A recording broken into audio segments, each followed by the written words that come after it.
안녕하세요. 라이트스케이프 초급 강좌 두 번째 시간입니다.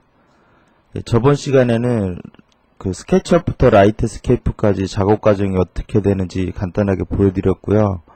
이번 시간에는 그 라이트스케이프를 사용하기 위한 가장 기본적인 라스 모델링에 대해서 알아보도록 하겠습니다. 라스 모델링이라는 말을 처음 들으시는 분들도 있으실 텐데요. 딱 라스 모델링이라고 이름이 붙여진 건 아닌데 통상적으로 그렇게 부릅니다. 일반적으로 맥스나 스케치업에서 모델링을 해서 맥스에서 렌더링을 할 때는 어떤 모델링을 하든 그렇게 제한이 없습니다. 이런 식으로 박스를 그리고요.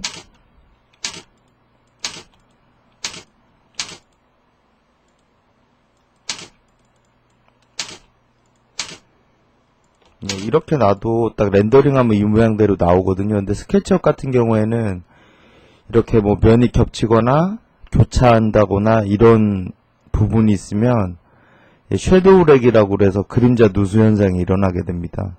그러니까 곰팡이가 핀 것처럼 시커멓게 나오거든요. 그래서 라스로 렌더링을 하기 위해서는 좀 더 꼼꼼한 모델링이 필요합니다. 그리고 면 분할도 임의적으로 해줘야 되고요. 그래서 그거를 그냥 쉽게 라스 모델링이라고 부릅니다. 지금 이렇게 모델이 5개가 있는데요. 라스 모델링을 왜 해야 되는지 지금부터 보여드리도록 하겠습니다. 그 원리를 아셔야 라스 모델링을 할 때 그런 이해도도 더 높을 거라고 생각을 합니다. 지금 이게 첫 번째 모델링 해놓은 게 그냥 일반적인 모델링이고요. 두 번째 해놓은 게 라스 모델링입니다.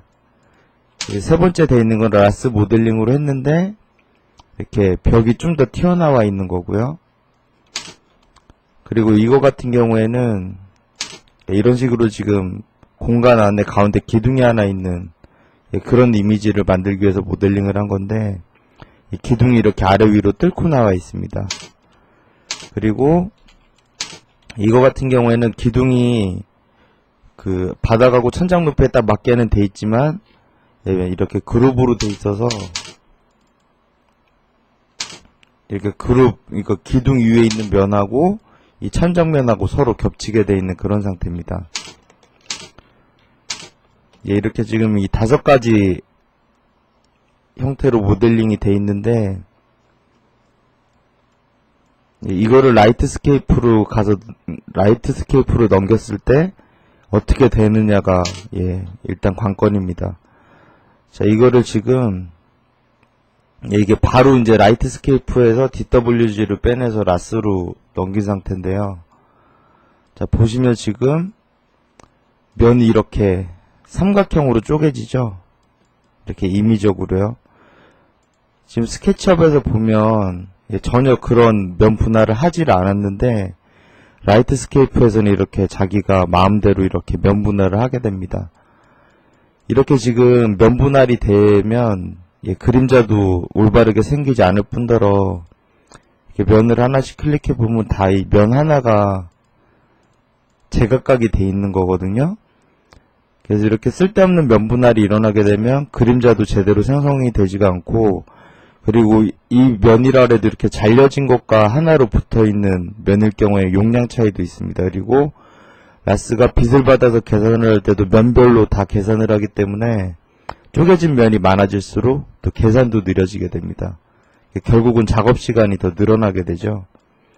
그래서 이런 면 분할을 막기 위해서 맥스로 넘긴 다음에 정리를 한 후에 다시 라스로 오면 면 분할이 깔끔하게 나오게 됩니다.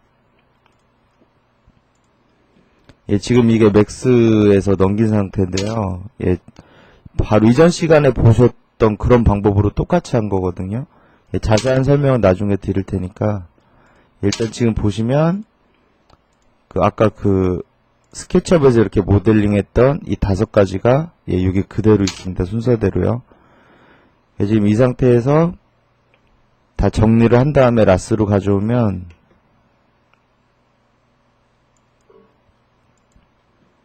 이런 식으로 들어오게 됩니다. 지금 이 위에 점들이 보이시죠? 이 점은 제가 모델을 불러온 다음에 빛을 주기 위해서 조명을 따로 넣은 거니까 이건 신경을 쓰지 마시고요. 자, 모델을 이렇게 보시면 아까하고 면 분할이 확연히 틀려지죠? 딱 그 스케치업에서 분할을 했던 대로 면 분할이 들어오게 됩니다. 그리고 지금 이것과 같은 경우에는 면이 겹쳐있고 뚫고 들어갔기 때문에 이게 같은 이 천정하고 이쪽 기둥 윗부분이 동일 평면상에 있지 않기 때문에 서로 영향을 미치지 않아서 그냥 이렇게 네모로 나오는 겁니다. 지금 이쪽을 보시면 이 모델이 스케치업에서 보면 이거거든요. 이거는 겹친 면도 없지만 이렇게 면 분할만 안 해준 상태인데 이렇게 임의대로 또 면을 자기가 분할을 하게 됩니다.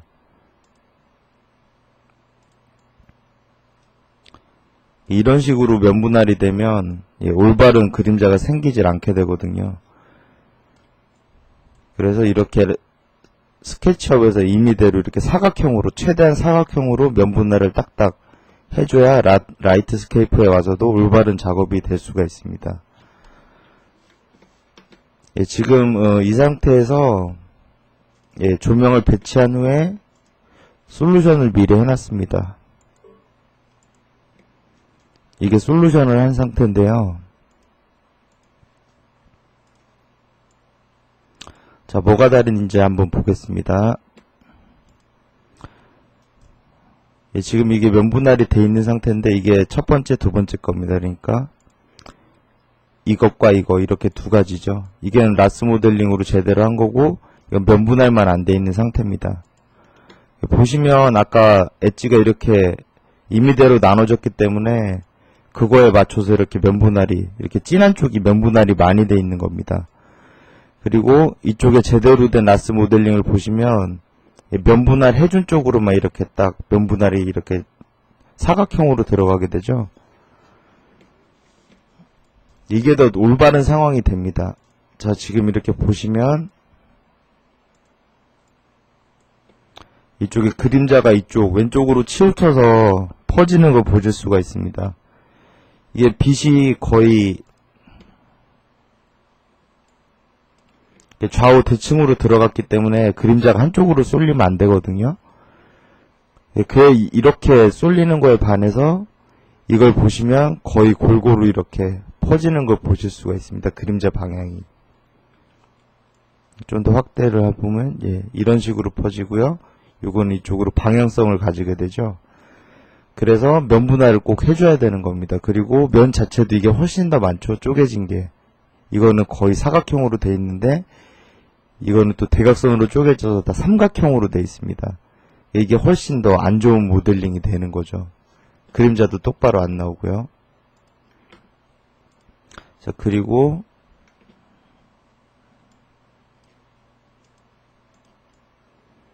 자, 세 번째 모델링하고 비교를 해보겠습니다.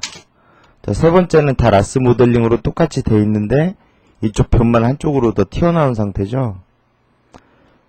그러니까 다 똑바로 했어도 이런 식으로 면이 딱 만나는 점이 이렇게 딱 끊어지지가 않고 더 삐져나오게 되면 지금 이쪽에 보이시죠? 이렇게 그림자가 새 나오게 됩니다. 안쪽으로. 이쪽은 딱 면이 부딪히는 쪽이 깔끔한데 이쪽은 시커멓게 빠지죠. 확대를 해보면 더 자세히 보이시죠? 이렇게 그림자가 새 들어오게 됩니다. 이걸 그림자 누수 현상이라고 하고요. 이거를 영어로는 섀도우 렉이라고 합니다.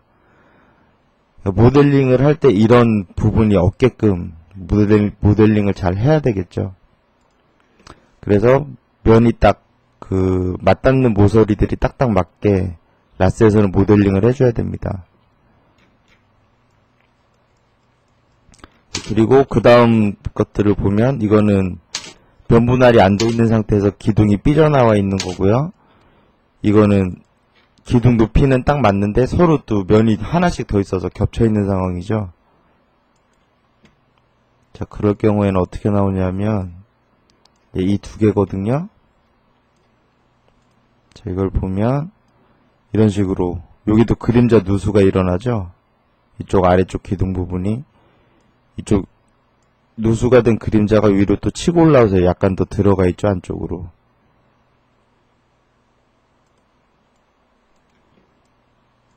자세히 보시면, 예. 그리고 위쪽도 이렇게 그림자가 깨져서 들어가는 걸 보실 수가 있습니다. 이쪽 부분하고 틀리죠. 이거는 딱 면분할 된 쪽으로 그림자가 뻗었는데, 이거 한쪽으로 뭉퉁그려져서 기울었죠. 이쪽으로 그림자도 타고 올라오고요. 마지막 것도 마찬가지입니다. 이렇게 면이 겹쳐있는 부분이 그림자가 누수가 되고,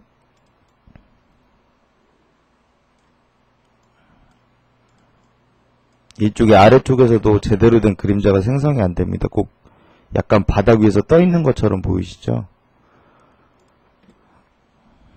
이렇게 보셨다시피 라스 모델링은 일단 제일 기본적으로 이렇게 겹쳐서는 안 됩니다. 이렇게 면이 동일 평면사의 면이 이렇게 두 개씩 겹치면 안 되고, 이거를 한 면만 또 이렇게 뜰어줘야 됩니다. 그리고 이렇게 모서리 부분이 서로 맞지가 않고 이렇게 삐져나와 있으면 그림자 누수 현상이 일어나니까 이거를 이쪽 모서리처럼 딱 맞춰줘야 되고요.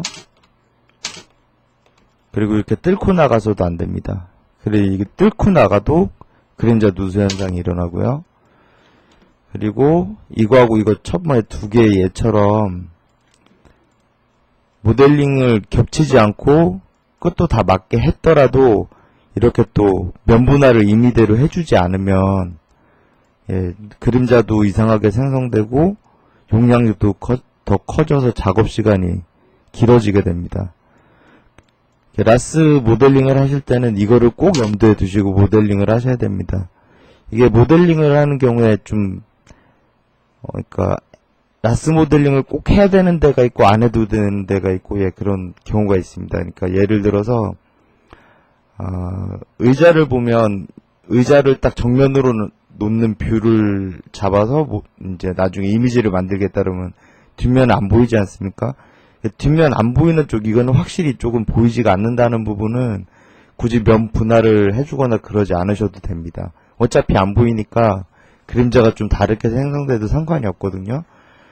예, 그런 경우를 다 일일이 생각을 해서 모델링을 해야 작업 시간을 단축할 수가 있습니다. 확실히 이거를 맥스 모델링으로 하는 거하고 라스 모델링으로 하는 거하고 이렇게 한 번에 됐고요. 분명히 시간적 차이가 있거든요.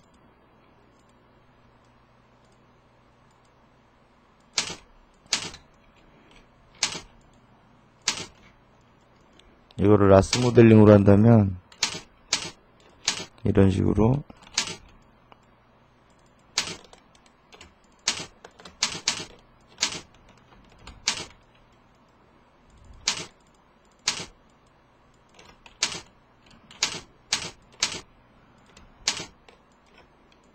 이렇게 면분할을 해주는 시간이 더 걸리게 됩니다. 아무래도 속도면에서는 일반 그냥 모델링보다는 비효율적이죠. 겹치는 면이 있어서도 안 되고요. 하지만 라스로 렌더링을 하게 되면 퀄리티가 좋게 나오기 때문에 이런 불편을 감수하고서라도 다들 사용을 하는 겁니다. 뭐 앞으로도 계속 이제 라스를 공부하시면 라스 모델링을 해야 될 텐데 처음에는 더디겠지만 손에 많이 있고 뭐 이건 방법이 없습니다. 많이 경험을 하실수록 점점 더 숙달이 되고 요령이 생기니까 열심히만 하시면 생각하신 대로의 성과를 거두실 거라고 생각을 합니다. 일단 이렇게 라스 모델링이 왜 필요한지 그리고 어떤 식으로 돼야 되는지에 대해서 먼저 짚어드렸습니다. 다음 시간에는 간단한 소품이나 공간을 이용을 해서 제가 라스 모델링을 처음부터 끝까지 한번 해보겠습니다. 그걸 좀 보시고 많이 연습을 해주셨으면 좋겠습니다. 수고하셨습니다.